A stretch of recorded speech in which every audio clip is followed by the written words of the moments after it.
అందరూ సూర్య క్యాచ్ అంటారు. సూర్య క్యాచ్కి తోడ్పడిన Dilip sir, hats off sir. గెలుపుదే ఉంది బ్రో, ఎవరైనా గెలుస్తారు. బాగున్న వాళ్ళు పోరాడిన వాళ్ళు కదా నిలబడిపోయేది.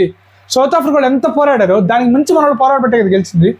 దానికి ఒక నాయకుడు, పర్ఫెక్ట్ నాయకుడు అబ్బా, రోహిత్ శర్మ కప్పు గెలిపి వెళ్ళిపోయాడు. ఇచ్చేసారు విరాట్ కోహ్లీ వాళ్ళిద్దరు. వేరే వాళ్ళు ఎంతో చేస్తారు టీమిండియాకి. ఎందుకంటే వాళ్ళు ఓడిపోతే వాళ్ళు ట్రోల్ చేస్తారు. ఎంతో ఆడిన ఆస్ట్రేలియాతో ఆడినప్పుడు గెలిచినాక సెమీస్తో ఇంగ్లాండ్తో గెలిచినప్పుడు కూడా ఎమోషనల్ అయిపోయాడు. క్రికెట్ని అట్లా ఎమోషనల్గా చూస్తాం మనమంతా. అందరం క్రికెటర్స్ కాలేకపోవచ్చు, కానీ క్రికెటర్ సపోర్ట్ చేస్తే తప్పే ఉంది. రోల్సే వేస్తాం ఈజీగా. ఇలాంటి మ్యాచ్ మొత్తం బెస్ట్ మూమెంట్సే, బట్ 5 బెస్ట్ మూమెంట్స్ చెప్పాలంటే నాకు చాలా కష్టమైంది. బట్ నేను చెప్తాను, ఎందుకంటే మనకు ఒక మెమొరబుల్ లాగా ఉంటుంది, చూసేవాళ్ళు కూడా కొంచెం క్లారిటీ ఉంటుంది కాబట్టి చెప్తాను. నేను బెటేస్తున్నా, ద బెస్ట్ మూమెంట్స్ అయితే చెప్తున్నా. ఫస్ట్ పాయింట్ వచ్చేసి Virat Kohli understand the game. Virat Kohli innings వేరు, Virat Kohli understand the game వేరు. స్టార్టింగ్కే మైక్రో జాన్సన్ బౌలింగ్ 3 4 కొట్టినప్పుడు రోహిత్ శర్మ పంత్ అవుట్ అయిన తర్వాత ఇంకొక 2-3 అటాకింగ్ షాట్లు ఆడి కొంచెం స్కోర్ పెంచే ప్రయత్నంలో అవుట్ అయి ఉన్నా కూడా మ్యాచ్ అయితే మనకి ఇంత స్కోర్ వచ్చింది కాదు. తర్వాత దుబే, పాండ్యా, జడేజా ఉన్నా కూడా ఆ రొటేషన్ ఆఫ్ ద గేమ్ ఉంటుంది కదా, సింగిల్స్ 30 బాల్కి 30 కొట్టాల్సినప్పుడు సౌత్ ఆఫ్రికా పని చేయలేకపోయింది, డెత్లోనే సింగిల్ తీయలేకపోయింది. అదే విరాట్ కోహ్లీ మిడిల్లో చాలా సింగిల్స్ ఇస్తా రొటేట్ చేసి అండర్స్టాండ్ ద గేమ్ అనేది ఉంది కదా, అక్కడ మెచ్యూరిటీ కనిపించింది. అదొక సీనియర్ ప్లేయర్ ఎందుకున్నాడో టీంలో అదొక perfect example. But innings after 50 స్లోగా వచ్చినప్పుడు తర్వాత తన కన్వర్షన్ రేట్ కూడా అద్భుతంగా ఉంది. కొత్తగా వచ్చిన ప్లేయర్ కొట్టడం కూడా అంత కష్టం, బట్ అద్భుతంగా ఆడాడు Virat Kohli. Understand the game అనేది అయితే ద బెస్ట్ మూమెంట్ ఈ 5 మూమెంట్స్లో. Of course this is the man of the match కూడా, వేరే లెవెల్ అసలు. ద బెస్ట్ మూమెంట్ అసలు, రొటేట్ చేస్తూ స్టార్టింగ్ అటాకింగ్ ఆడాడు, తర్వాత మ్యాచ్ తగ్గట్టు సింగిల్స్ 1 4 కూడా లేదు. తర్వాత ఎప్పుడైతే 50 కంప్లీట్ అయిందో తన రోల్ తను చేశాడు. వేరే లెవెల్ బ్యాటింగ్, ఎక్సలెంట్ అంతే, నో డౌట్స్. దీంట్లో ఎవ్వరు కూడా క్వశ్చన్ చేసేదానికి ఆస్కారమే లేదు. ఒకవేళ ఓడిపోయింటే వస్తారు బ్యాచ్, ఆ బ్యాచ్ ఇప్పుడు మనకు వద్దులేండి. ఖచ్చితంగా మీ గెలుపుతో మనం చాలామంది అందరం ఈక్వల్ అయిపోయాం. ఫ్యాన్స్ అంతా ఎవ్వరికి లేరు, ఇండియన్ క్రికెట్ ఫ్యాన్స్ సపోర్ట్ చేద్దామనే కాన్సెప్ట్ కూడా. సెకండ్ పాయింట్ వచ్చేసి అక్షర్ పటేల్ క్యామియో. విరాట్ కోహ్లీ ఇన్నింగ్స్ ఏదైతే మెచ్యూరిటీ ఉందో ఇది కూడా అంతకు తగిన మెచ్యూరిటీ ఇన్నింగ్స్ ఇది కూడా అక్షర్ పటేల్. బట్ రన్అట్ అయ్యింది కొంచెం డిసప్పాయింట్ అయినా కూడా వేరే లెవెల్.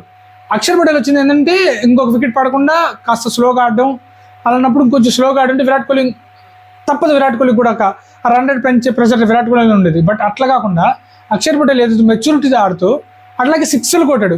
ఓవర్కి ఒక 6, ఒక స్పిన్నర్ని అటాక్ చేస్తా, పర్ఫెక్ట్ బాల్ని అటాక్ చేశాడు, రొటేట్ చేస్తా, ఒక మెచ్యూరిటీ లాగా ఆడాడు. స్ట్రైక్ రేట్ని ఇంప్రూవ్ చేసుకుంటూ రొటేట్ చేసి ఆడాడు. వేరే లెవెల్ అసలు. ఒక ఆల్రౌండర్ నుంచి ఇంతకంటే మనం ఏం కోరుకోలేము. అద్భుతమైన బ్యాటింగ్. ఈ పాయింట్లోనే దుబే కూడా వచ్చిన కాంచి స్పిన్ అటాక్ చేయకుండా తను కూడా తనకు దగ్గర క్యామియోతో అద్భుతంగా ఆడాడు. ఇద్దరు క్యామియోలు అయితే చాలా మంచి మెచ్యూరిటీ ఇన్నింగ్స్ వాళ్ళ కెరీర్లో. చాలా అక్షర్ పటేల్ వేరే లెవెల్, దుబే కూడా వేరే లెవెల్, చాలా మంచి క్యామియోస్. ఇది సెకండ్ పాయింట్. థర్డ్ పాయింట్ వచ్చేసి ఈ పాయింట్ మీరు ఎక్కడ కూడా అందరూ సూర్య క్యాచ్ అంటారు. సూర్య క్యాచ్కి తోడ్పడిన Dilip sir, hats off sir. ఈ వీడియో ఖచ్చితంగా చూడలేరు, ఇది ఒక తెలుగు కమ్యూనిటీ వీడియో, ఇది అంతవరకు రీచ్ అవుద్దో లేదో మనం అసలు చెప్పలేము. బట్ దిలీప్ సార్కి అయితే హ్యాట్స్ ఆఫ్. సూర్య అనే కాదు, కుల్దీప్ యాదవ్ కూడా కొంచెం ఈజీ క్యాచ్ అయినా ఒక టఫ్ టైంలో పట్టాడు. సిరాజ్ వచ్చేసి యూఎస్ఏతో పట్టాడు. అక్షర్ పటేల్ ఆస్ట్రేలియాతో పట్టాడు catch. Improvement of the fielding India team, not only batting bowling, improvement of the fielding excellent అంతే. సూర్యకైతే ప్రజెన్స్ ఆఫ్ మైండ్ వేరే, అది క్యాచ్ కాదు మ్యాచ్ అని మనకు అందరికీ తెలుసు. బట్ దానికి కారణమైన దిలీప్ సార్ మెడల్స్ ఇస్తూ టీంని ఎంకరేజ్ చేస్తూ ప్రతి ప్లేయర్కి కుల్దీప్ యాదవ్ ఒక 20 minutes సెషన్ అంటే ఎవ్రీడే ఫీల్డింగ్ బౌలింగ్తో పాటు కేర్ తీసుకుంటూ ఒక ఫీల్డింగ్ని పొటెన్షియల్ చేస్తూ 2023 వరల్డ్ కప్ ఓడిపోయిన తర్వాత కూడా చాలా బ్యాక్ చేశారు ఫీల్డింగ్ టీంని కానీ అంతా. సో దానికి ప్రతిఫలమైంది. ఇది థర్డ్ పాయింట్. సూర్యతో పాటు దిలీప్ సార్ కూడా క్రెడిట్ ఇద్దాం. గుర్తు చూడండి మీరు, దిలీప్ సార్ గురించి కూడా సెర్చ్ చేయండి, బ్యాక్ ఎండ్ కూడా సపోర్ట్ చేద్దాం. అది Dilip sir hats of, Surya hats off. Well under pressure it's not easy, perfect catch. Fourth point వచ్చేసి పాండ్యా కరేజ్ బౌలింగ్. కరేజ్ అంటే కరేజ్ కాదు, ఎంత కాన్ఫిడెంట్గా ఉన్నాడంటే అంత కాన్ఫిడెంట్గా ఉన్నాడు.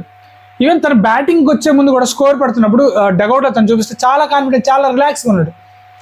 అంత కరేజ్, అంత గుండె ధైర్యం ఉండాలి తను ఎన్నో ట్రోల్స్ ఫేస్ చేశాడు, ఒక ఇన్నింగ్స్ ఆడపోతే మళ్ళీ ట్రోల్ చేస్తాడు, ఇవన్నీ పడుతున్నాడు. తన గేమ్ తన మెంటల్ అని చెప్పాలి, అంత మైండ్ ఉంది కాబట్టి ఈరోజు మనకి కప్ రావచ్చు.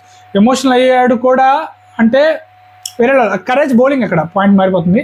కరేజ్ బౌలింగ్ చాలా క్లాసిన్ వికెట్, వేరే లెవెల్ బౌలింగ్, వేరే లెవెల్. తర్వాత వేసిన లాస్ట్ ఓవర్ కూడా అండర్ ద ప్రెషర్ చాలా బాగా వేసాడు, వేరే లెవెల్ బౌలింగ్. అసలు బ్యాట్తో ఎక్కువ కాంట్రిబ్యూషన్ రాబోయినా అంటే ఒక ఆల్రౌండర్ ఒక బౌలింగ్ ఇంత బాగా వేస్తే ఇంకా అందుకంటే ఏం కావాలి టీంకి. ఒక బౌలర్ బౌలింగ్ వేసేది వేరు, ఒక ఆల్రౌండర్ ఇంత బాగా సపోర్ట్ చేస్తే వేరే లెవెల్ అసలు. Hardik Pandya, your rock man, absolutely rock, no doubts.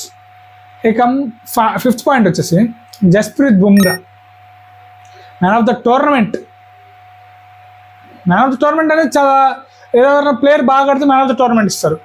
But Jasprit బుమ్రాకి ఇది చాలా తక్కువ అనిపిస్తుంది నాకైతే, తను పెట్టిన ఎఫర్ట్స్కి. ఒక్కొక్కరికి 6 కొట్టాలన్నా మనం జస్ప్రీత్ బుమ్రానే, ఒక్కొక్కరు 10 కొట్టాలన్న బుమ్రానే, వికెట్ తీయాలన్న బుమ్రానే. వేరే వాళ్ళబ్బా, ఒక బౌలర్ ఇంత బాగా వేస్తే మిగతా బౌలర్ కూడా స్టాండప్ అవుతారు. ఒక ఫార్మాట్ కాదు, తను ఏ ఫార్మాట్ అయినా, ఏ పిచ్ అయినా, ఎవరైనా బ్యాట్స్మెన్. మన వాళ్ళ ఎంతోమంది గొప్ప గొప్ప బ్యాట్స్మెన్ ఉన్నారు, ఎంతో గొప్ప గొప్ప ప్లేయర్ ఉన్నారు. బుమ్రా ఆ లిస్టులోకి వెళ్ళిపోతాడు అంతే, without any doubts. Bumrah man of the series అనేది చాలా తక్కువ అనిపించింది నాకైతే బుమ్రాకి. అబ్బా వేరే లెవెల్ అబ్బా, అసలు డెత్ అయినా, పవర్ ప్లే అయినా, మిడిల్ ఓవర్స్ అయినా, వికెట్ కావాలన్నా వేరే లెవెల్ బౌలింగ్. ఏదైతే మైక్రో జాన్సన్ వికెట్ తీసాడో బాల్, ప్రపంచంలో ఏ బ్యాట్స్మెన్ అని తీసుకొచ్చినా ఆ బాల్కి బౌల్డ్ అవ్వాల్సిందే. మీరు ఎవరికాడైనా ఎవరిని అసలు అది అబ్వియస్గా అగ్రీ చేస్తారు అంతే, వేరే వాళ్ళబ్బా. ఇవే నా బెస్ట్ 5 పాయింట్స్ అనుకోకండి. ఆనరబుల్ మెన్షన్ ఇంకొక పాయింట్ ఉంది. ఈ పాయింట్లు ఇద్దరు వస్తారు, రాహుల్ ద్రావిడ్ సారు, అలా సపోర్టింగ్ స్టాఫ్. అలాగే జైషా కూడా ఒక ఓడన్నాడు 2023 మన వాళ్ళు ఓడిపోయినాక నెక్స్ట్ T20 వరకు మనం కొడుతున్నాం, మనకు పాజిటివ్ ఎనర్జీ. ఒక డ్రెస్సింగ్ రూమ్ మీటింగ్స్ ఏ ఉంటాయి అక్కడ చెప్పాడు అనమాట రోహిత్కి. అప్పుడు అందరూ హ్యాపీగా ఉన్నారు. ఒక జైషా మీద కూడా చాలా ట్రోల్స్ ఉంటాయి కానీ బట్ సపోర్ట్ చేశారు టీంకి. అట్లాగే ద్రావిడ్ సార్ 2007 నుంచి కంబ్యాక్ చేసుకుంటూ ఎన్నో ఓటములు ఉన్నా కూడా ఎంతో కంబ్యాక్ చేసి, ఎంతో టీం వర్క్ చేసి వచ్చేసాడు. అలాగే 30 బాల్కి 30 కొట్టాల్సినప్పుడు ఏ కెప్టెన్ డిసప్పాయింట్ అయిపోతాడు. బట్ రోహిత్ శర్మ చాలా కాన్ఫిడెంట్. ఎలా అయితే బుమ్రా, హర్షదీప్ పాండ్యా బౌలింగ్ వేశారో, క్యాచ్ సూర్య పట్టాడు, కెప్టెన్స్ ఇన్పుట్స్ ఇచ్చాడు, వాళ్ళ దగ్గరికి వెళ్ళి చాలా కరేజ్.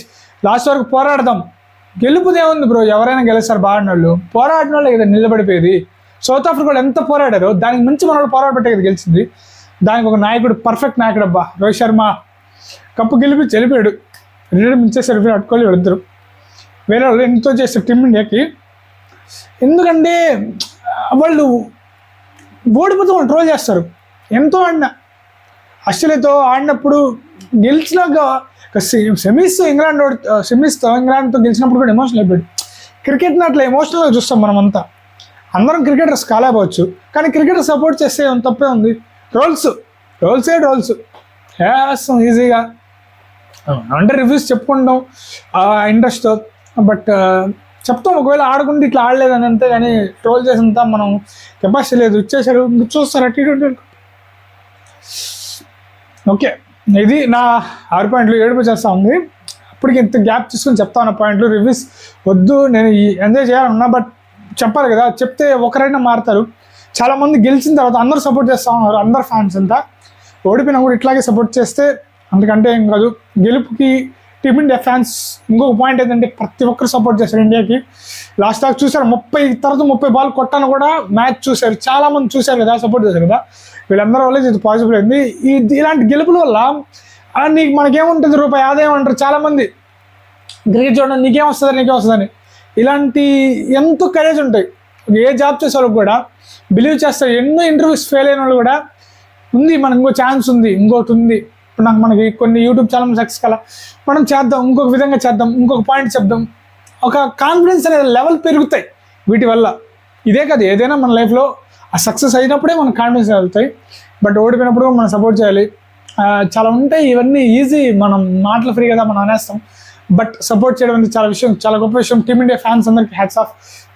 టీమిండియా గెలవడం అనేది చాలా ఎన్నో ఓటమిల తర్వాత వచ్చింది కాబట్టి ఇది స్పెషల్ మనకి. అప్పటి నుంచే వచ్చేస్తుంటే వరల్డ్ కప్ వచ్చేసిందిలే అనుకుంటాం. బట్ ఆస్ట్రేలియా అలాగే ఫీల్ అయిపోతాం. బట్ వేరే ఆస్ట్రేలియా టీం కూడా రివెంజ్ అంతే. ప్లేయర్స్ని ట్రోల్ చేయొద్దు. బట్ ఎవరన్నా ఇన్నింగ్స్ ఆడితే వాడు బాగా ఆడాడు కాబట్టి మనం ఇప్పుడు కానీ ఓడిపోతే క్లసిన్ని రోల్ చేసేస్తాం. బట్ క్లసిన్ వాళ్ళ దేశానికి వాళ్ళు ఆడారు, మన దేశాన్ని మనం సపోర్ట్ చేసుకుంటాం అంతే. ఒకవేళ మీరు వేరే దేశానికి ఆస్ట్రేలియాకో, మనకి ఎక్కువ ఆస్ట్రేలియా ఫ్యాన్స్ ఉంటారు అనమాట మన కంట్రీలో, వాళ్ళందరికీ నేను చెప్పేది ఏంటంటే మీరు ఆస్ట్రేలియా సపోర్ట్ చేసుకోండి, బట్ ఇండియా ఓడిపోద్దని కోరుకోవద్దు. మీ టీం, మీ ప్లేయర్స్ మీరు సపోర్ట్ చేసుకోండి. టీమిండియా జెండాకి మటుకు సపోర్ట్ చేయండి. మన వాళ్ళు ఓడిపోతే మన జెండా కిందకి వెళ్తుంది అనమాట, అది గుర్తుపెట్టుకొని మనకి ఒక న్యూట్రల్గా సపోర్ట్ చేయండి. క్రికెట్ వరకే వాళ్ళు సపోర్ట్ చేయండి, కంట్రీకి అయితే మనకి సపోర్ట్ చేయండి. 5 పాయింట్లు దాటి ఎక్కువ వెళ్ళిపోయినాయి, ఇంకా రివ్యూని అయితే ముగిద్దాం. మంచి కంటెంట్ చేస్తాం కాబట్టి సపోర్ట్ చేయండి. థ్యాంక్స్. మరొక వీడియోలో ఉందాం. ఇంకా Virat Kohli retirement biography, Rohit Sharma biography, అలాగే David Warner biography, Rahul Dravid biography, నాకు చాలా వరకు అయితే ఉంది. ఇవన్నీ అయితే నేను బెస్ట్ వీడియోస్ చేస్తాను, సపోర్ట్ చేయండి. థ్యాంక్స్. అంతకంటే నేను ఎక్కువ అడగలేను. Jai Hind. Will support team India forever, whatever results is happen. గెలిపే కాదు, ఏది జరిగినా కూడా గెలుపు అనేది కామన్ కాబట్టి అది విషయం. హ్యాపీ నవ్వుతా ఈ వీడియోని తెంచేద్దాం. ఇంకా బాయ్. థ్యాంక్స్. ఎందుకంటే మనం చెప్పుకోలేం.